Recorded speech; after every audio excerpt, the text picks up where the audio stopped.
Hey everyone, I'm Rob and welcome to the test drive. In today's video, I'm going to share with you the 5 things that I hate about my 2020 Jeep Wrangler Unlimited Rubicon. But here's the thing, I absolutely love this Jeep. It is one of the coolest vehicles, maybe the coolest vehicle I've ever owned. I'm so excited for all the content we're going to make with this, but like every vehicle out there, it's not perfect. There's always going to be something that in somebody's opinion, maybe could have been done better. That doesn't change the fact that FCA absolutely knocked it out of the park when they came out with this new platform for the Wrangler, and the Rubicon being at the top level and being an absolute off-road beast is just even more amazing than the previous generation was, than any Jeep has ever been. Before we get into the video, you may notice that there are F45 graphics all over this Jeep now. So a couple of weeks ago, we actually got all these graphics printed and installed. My buddies at Speed Pro in Rochester, New York did an amazing job. It looks really freaking cool. And the reason that we're doing this is because my wife and I are opening up an F45 training studio in the Boston, Massachusetts area. And we're very excited about that. That's gonna happen this summer, early summer.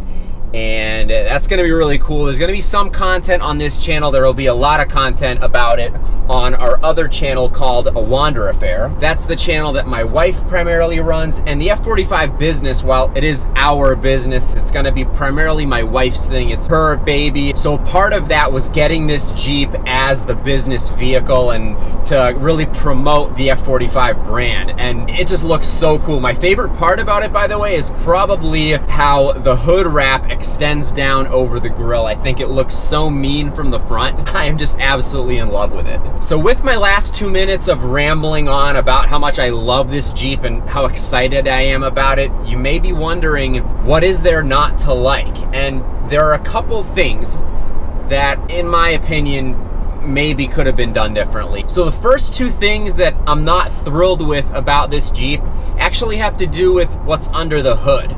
So this Jeep has the 2-liter turbocharged 4-cylinder, and it puts out a lot of power. It's 270 horsepower, 295 pound-feet of torque. Right now, that is the most torque you can get in a Wrangler until the Eco Diesel becomes widely available. That's gonna have, I think, 443, which is gonna be insane. But you can definitely feel the 295 pound-feet, and it doesn't make me miss having a V6, which is great. I mean, I actually probably like this better than the 3.6-liter Pentastar V6. At least performance-wise, I definitely like it better.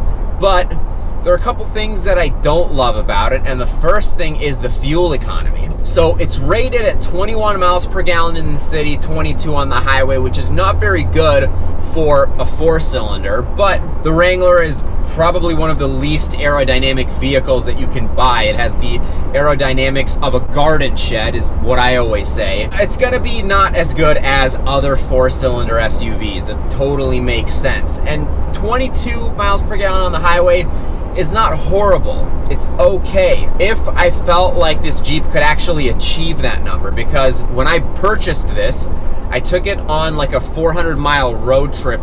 Actually, the day that I bought it, I had to drive it to Western New York from Boston, and I averaged, I'm not even kidding, 14 miles per gallon on that trip. And I get that it was brand new, and it seems like it's getting a little bit better, like while it's being broken in, but that's really bad. 14 miles per gallon is horrible. That is worse than any vehicle I have ever owned. By a lot. And I mean, I wasn't driving necessarily the speed limit. I was probably averaging 75 miles an hour, but still, to be so much worse than the EPA rating is just crazy. So my first complaint is the fuel economy. It's not good, and it doesn't achieve the numbers realistically that the EPA set out for this vehicle. So the second thing that I'm not absolutely in love with, still engine related, is the sound that this Turbo 4 makes. It's probably the worst sounding Turbo 4 that I've ever heard. Now, 4-cylinders in general don't sound good. It's just what it is. There's so many turbocharged 4-cylinders that sound better. Now, this doesn't appear to have very much piped in sound, if any, and that may be part of my perception as to why it sounds so bad. It just doesn't sound good. It has kind of a drony, roady sound, but the torque that you get definitely makes up for the sound not being very good, and it's just what it is. And there's gonna be people I know in the comments that are gonna say, well, you should have gotten the V6, and I mean, I don't know. I have trouble deciding between the two because this does put out more torque. It's most likely quicker, and I didn't custom order this from the factory either. I bought it off of the dealer lot, and this dealership actually owns 7 Jeep lots. There was not a single Rubicon with the V6. They all had the Turbo 4, and it makes sense because if you look on the window sticker for this Jeep, there's actually like a quick order package for the Rubicon that by default includes the 2-liter 4-cylinder. It also includes the 8.4-inch Uconnect system by default and a couple other things. You can definitely feel that it's quick. It doesn't lack anything when it comes to power and torque. I mean, this has more torque than the V6, and you can really feel it. Here's the other thing too. I really want to look into what tuning options there are out there for this engine, because I would love to crank up the boost a little bit, make it put out a little bit more power. Not that it needs any more, but I think it'd be a fun modification just to see what this Turbo 4 is actually capable of. So we'll see, maybe in the next couple of months, we'll do something with that. Now, the third thing that I'm not absolutely in love with when it comes to my Jeep is actually the 8.4-inch Uconnect system. I absolutely love the Uconnect system. I think it's great. It's laid out really nicely. It looks good. I'm really happy whenever I'm behind the wheel of an FCA vehicle because I really like this system. However, it's kind of buggy. Like, you'll randomly be driving down the road and all of a sudden it'll become completely unresponsive, everything will shut off, and then you'll have to wait about a minute for it to completely boot back up. And that has happened many times. This Jeep has not even 2,500 miles on it, and it's happened at least 5 times. When I take it into the dealership for its first oil change, I will let them know about that. There may be like a firmware or software update, but it's just something weird that I've actually heard about with these Uconnect systems, and I'm seeing it right here in my own Jeep.